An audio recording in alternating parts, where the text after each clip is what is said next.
basically music is everything. It's happiness, confidence, but it's also somewhere to hide, and it's definitely saved me from some dark paths that I could have gone down in my life.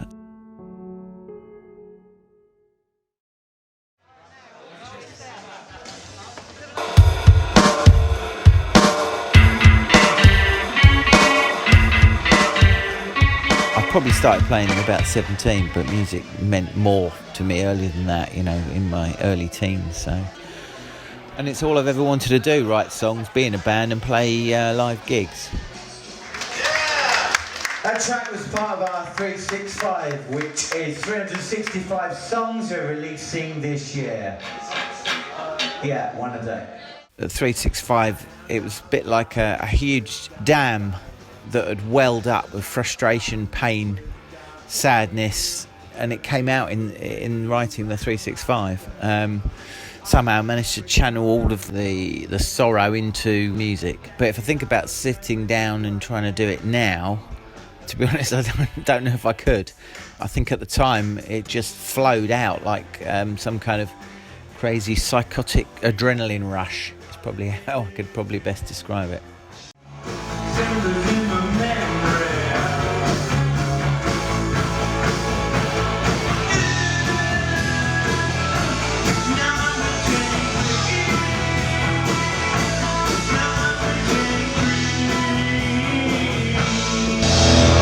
Thank you very much, Reverse Sadness.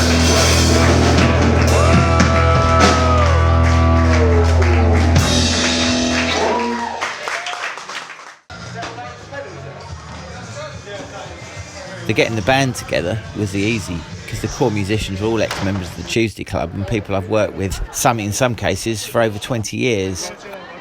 I mean, the writing the songs themselves wasn't the hard part as such. It's been the affording to get the production and just the constant organisation of uploading to all of the different websites and just trying to keep the PR going. So they're the harder parts, definitely.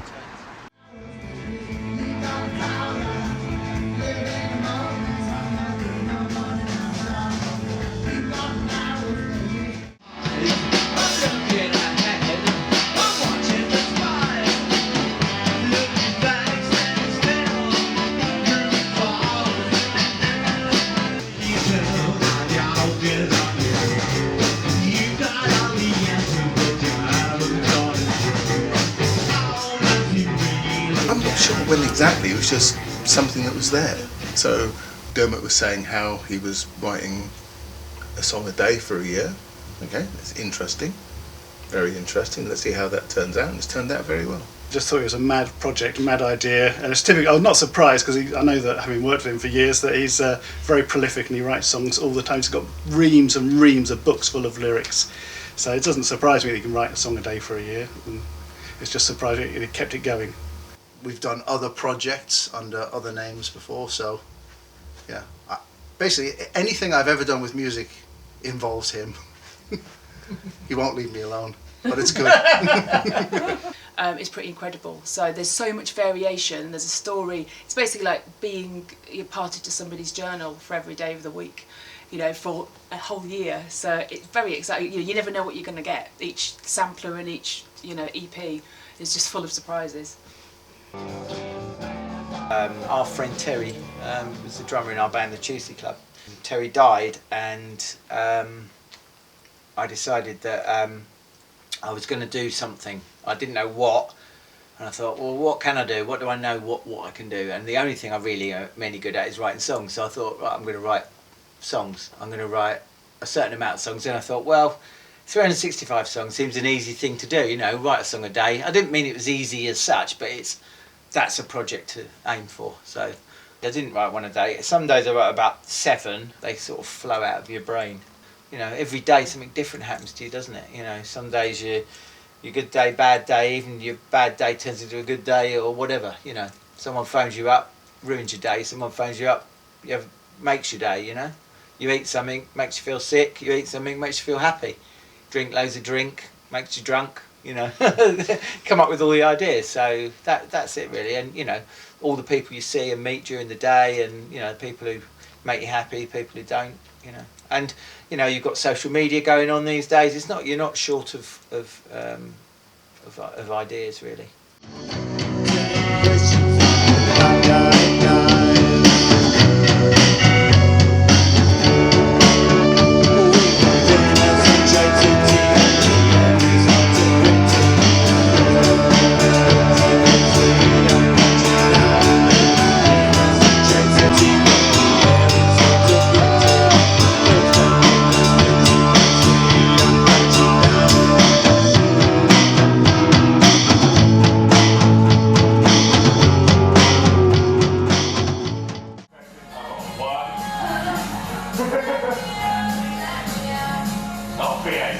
The Horn is kind of the main local venue. Lots of bands have played here over the years, famous bands on their way through, and anyway, I've been playing here since 1994, so quite a long time.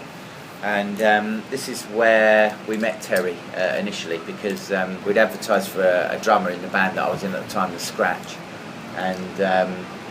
and Terry answered the advert, and he said, you know, I'll come down to rehearsal. And we said, well, why don't you come and see us play? We're doing a gig on the Saturday or whatever. And so he said, okay, I'll come down. And he was there, and he said, well, let me have some songs, and I'll learn them for rehearsal. So he came down to rehearsal like the next week, and he learned all the songs absolutely perfectly. You know, it was almost like he'd been in the band for, well, forever. This is a gig we did at Paper Dress vintage shop in Old Street. It was a great venue.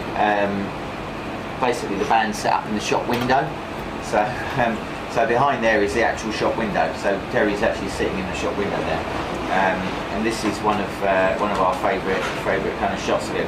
Focused, he used to say this thing, focus, and that's kind of what he's doing there. So that was Paper Dress. Terry was the catalyst for the 365 project. And his death marked the terrible peak of, well, a tremendously dark and stressful couple of years. The 365, it was a bit like a huge dam that had welled up with frustration, pain, sadness.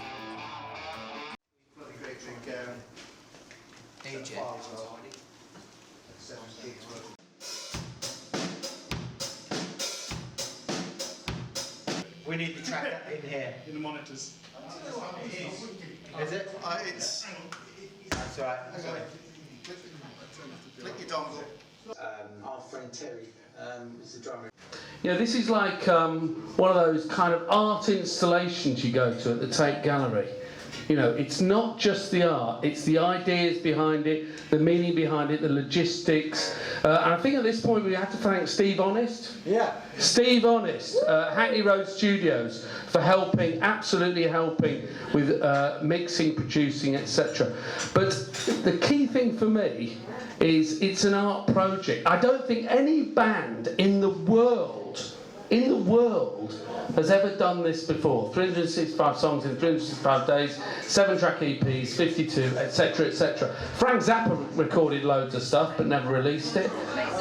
You know, there's other phenomenal kind of, you know, but for me, you know, we have to keep this kind of music, not this kind of music, these kind of efforts, that's a terrible word. It's all right, carry on. Yeah, these kind of achievements going.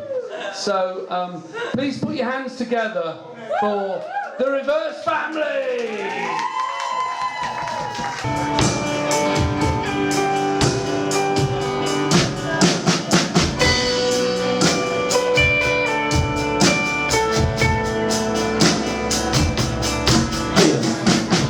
There's a higher power, I'm too cynical to cower.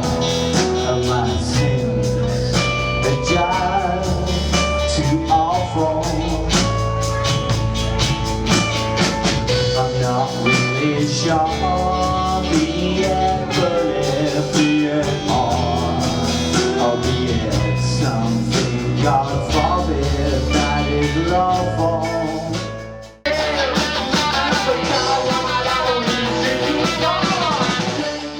Well, I'm actually going to do Mark Bolan and David Bowie because I'm going to mix the two things because two of my biggest heroes and influences.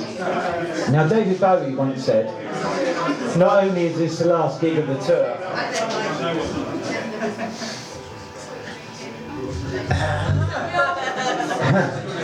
he didn't get like that. He said, not only is this the last gig of the tour, this is the last gig we're ever going to do. And this is true of the West Sander. This is the end tonight.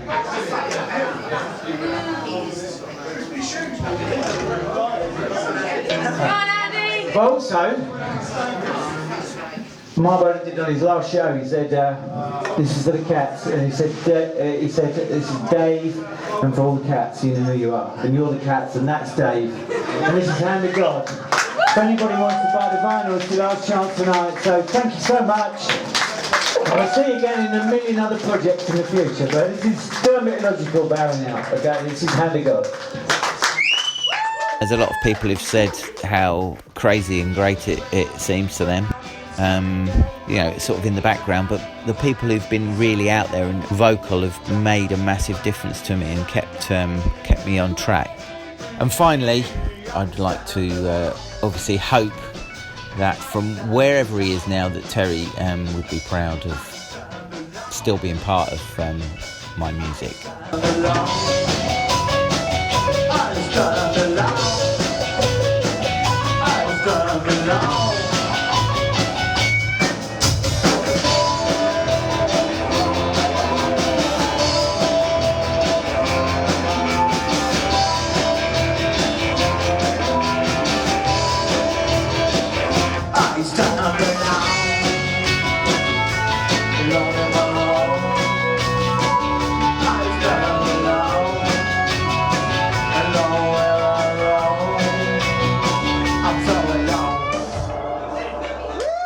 Thank you.